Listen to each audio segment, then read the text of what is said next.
കഴിഞ്ഞ 2 വർഷം മുൻപ് വരെ യുഡിഎഫിന്റെ മുഖ്യമന്ത്രി സ്ഥാനാർത്ഥിയായി ഉയർന്നു വന്നത് 2 പേരുകൾ മാത്രമാണ്.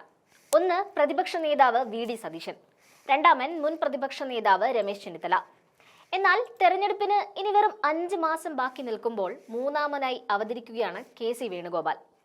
മുഖ്യമന്ത്രിയാകാൻ ആഗ്രഹമുണ്ടെന്ന് പരോക്ഷമായി പറഞ്ഞ് കെ.സി. വേണുഗോപാൽ കളം നിറയുമ്പോൾ തദ്ദേശ തെരഞ്ഞെടുപ്പ് കഴിഞ്ഞ് വലിയൊരു ബോംബ് പൊട്ടുമെന്ന് ഉറപ്പായി കഴിഞ്ഞു.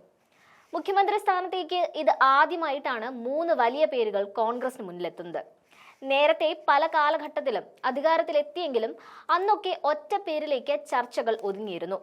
അവിടെയാണ് 3 പേരുകൾ കോൺഗ്രസിന് മുന്നിൽ മഹാമേരു പോലെ ഉയർന്നു നിൽക്കുന്നത്. വി.ഡി. സതീശനും രമേശ് ചെന്നിത്തലയ്ക്കും പിന്നിൽ ചുറ്റിക്കൊണ്ടിരുന്ന ഗ്രൂപ്പ് ബലാബലങ്ങൾ ഇപ്പോൾ കെ.സിക്ക് പിന്നിലേക്ക് മാറുകയാണ്.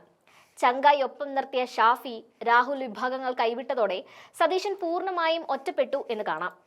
ഈ പശ്ചാത്തലത്തിൽ അടുത്ത തെരഞ്ഞെടുപ്പിൽ അധികാരം പിടിച്ചെടുക്കാനായാൽ ഡൽഹിയിൽ നിന്നുള്ള കെ.സി. വേണുഗോപാലിന്റെ വരവ് തടയാനായി കേരളത്തിലെ നേതാക്കൾ ഒറ്റക്കെട്ടായി നിൽക്കണമെന്ന അഭിപ്രായം മുതിർന്ന നേതാക്കളും പ്രകടിപ്പിക്കുന്നുണ്ട്. ഏതാനും ആഴ്ചകൾക്ക് മുൻപാണ് തന്റെ ലക്ഷ്യവും കേരളത്തിൽ അധികാരം പിടിക്കുക എന്നതാണെന്ന് കെ.സി. വേണുഗോപാൽ പറഞ്ഞത്. അതിന്റെ അർത്ഥം താൻ ഏതെങ്കിലും സ്ഥാനത്തിന് വേണ്ടി നിലകൊള്ളുന്നു എന്നല്ലെന്നും അദ്ദേഹം വ്യക്തമാക്കിയിരുന്നു. പക്ഷേ വേണുഗോപാലിന്റെ ഈ പ്രസ്താവന അധികാരത്തിൽ വരാനായാൽ മുഖ്യമന്ത്രി പദം ലക്ഷ്യമാക്കി ഉള്ളതാണെന്നാണ് മറ്റാരേക്കാളും നന്നായി രമേശ് ചെന്നിത്തലയ്ക്കും പ്രതിപക്ഷ നേതാവ് വി.ഡി. സതീശനും അറിയും. ഇത് സംസ്ഥാന കോൺഗ്രസിൽ ഇപ്പോൾ ഏറെ ബാധിക്കുന്നത് പരസ്പരം മത്സരബുദ്ധിയോടെ മുന്നേറുന്ന ഇവരെ രണ്ടുപേരെയുമാണ് എന്നതും പകൽ പോലെ സത്യമാണ്. മുഖ്യമന്ത്രി സ്ഥാനമല്ല തന്റെ ലക്ഷ്യമെന്ന് വേണുഗോപാൽ പറയുന്നത് കാര്യമായി എടുക്കരുത് എന്നാണ് സതീശൻ രമേശ് വിഭാഗത്തിന്റെ അഭിപ്രായം. കഴിഞ്ഞ തവണ രാജസ്ഥാനിലെ തന്റെ രാജ്യസഭാ സീറ്റ് നഷ്ടപ്പെടുത്തി ഇവിടെ നിന്ന് ലോക്സഭയിലേക്ക് മത്സരിച്ചത് തന്നെ തന്ത്രം വ്യക്തമാക്കുന്നതാണ്. അന്ന് ഇന്ത്യ മുന്നണി അധികാരത്തിൽ വന്നാൽ മന്ത്രിസഭയിൽ മികച്ച സ്ഥാനം നേടുമെന്ന് കരുതിയിരുന്നു. മാത്രമല്ല മുൻപത്തേതുപോലെ രാഹുൽ ഗാന്ധി പ്രതിപക്ഷ നേതൃസ്ഥാനം ഏറ്റെടുക്കുന്നില്ല എങ്കിൽ തനിക്കത് കിട്ടുമെന്നും കണക്ക് കൂട്ടിയിരുന്നു.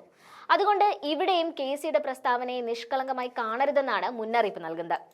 ഇപ്പോൾ കേരളത്തിലെ കോൺഗ്രസിൽ നിലനിൽക്കുന്ന ഭിന്നതകൾ മുതലാക്കിക്കൊണ്ട് കേരളത്തിൽ തന്റെ സ്ഥാനം ഉറപ്പിക്കാമെന്ന കണക്കുകൂട്ടലാണ് വേണുഗോപാലിനുള്ളത്. രാജ്യത്ത് നിലവിൽ കോൺഗ്രസിനെ നിയന്ത്രിക്കുന്ന കർണാടക ലോബിയുടെ പിന്തുണയും വേണുഗോപാലിനുണ്ട്. അതുകൊണ്ട് തന്നെ അദ്ദേഹത്തെ സംബന്ധിച്ച് കാര്യങ്ങൾ ഏറെ സുഗമമാണ്. കാര്യങ്ങൾ ഇങ്ങനെയൊക്കെയാണെങ്കിലും സംസ്ഥാന കോൺഗ്രസിനുള്ളിലെ തമ്മിലടിയും താൻ പോരേമയും ശക്തമായാൽ മാത്രമേ വേണുഗോപാലിന് ഇവിടെ ഇടപെടുന്നതിനുള്ള അവസരം ലഭിക്കുകയുള്ളൂ. സംഘടനാ ചുമതലയുള്ള AICC ജനറൽ സെക്രട്ടറി എന്ന നിലയിൽ നേരത്തെ തന്നെ അദ്ദേഹം പിടിമുറുക്കിയിട്ടുണ്ട്. ഭരണം ലഭിച്ചാൽ നേതൃസ്ഥാനത്തിന് അവകാശം ഉന്നയിക്കാൻ ഇപ്പോൾ തന്നെ 4 പേരെങ്കിലുമുണ്ട്. വി.ഡി. സതീശനും രമേശ് ചെന്നിത്തലയുമാണ് പ്രധാനികൾ. അതേസമയം അടൂർ പ്രകാശും ശശി തരൂരും ശക്തമായി തന്നെ രംഗത്തുണ്ട്. NSSന്റെ പിന്തുണയുണ്ടെങ്കിലും നിരന്തരം പാർട്ടി നെഹ്റു കുടുംബ വിരുദ്ധ പ്രസ്താവനകൾ നടത്തുന്നത് തരൂരിന്റെ നിലനിൽപ്പ് തന്നെ അപകടത്തിലാക്കുകയാണ്. അതുകൊണ്ട് അദ്ദേഹം ഇപ്പോൾ ശക്തനായ മത്സരാർത്ഥിയല്ല. എന്നാൽ അവസാനവട്ടം വെള്ളാപ്പള്ളി നടേശനെ ഉപയോഗിച്ചുകൊണ്ട് ഒരു നീക്കം നടത്തി സ്ഥാനം പിടിച്ചെടുക്കാമെന്ന കണക്കുകൂട്ടൽ അടൂർ പ്രകാശിനുണ്ട്.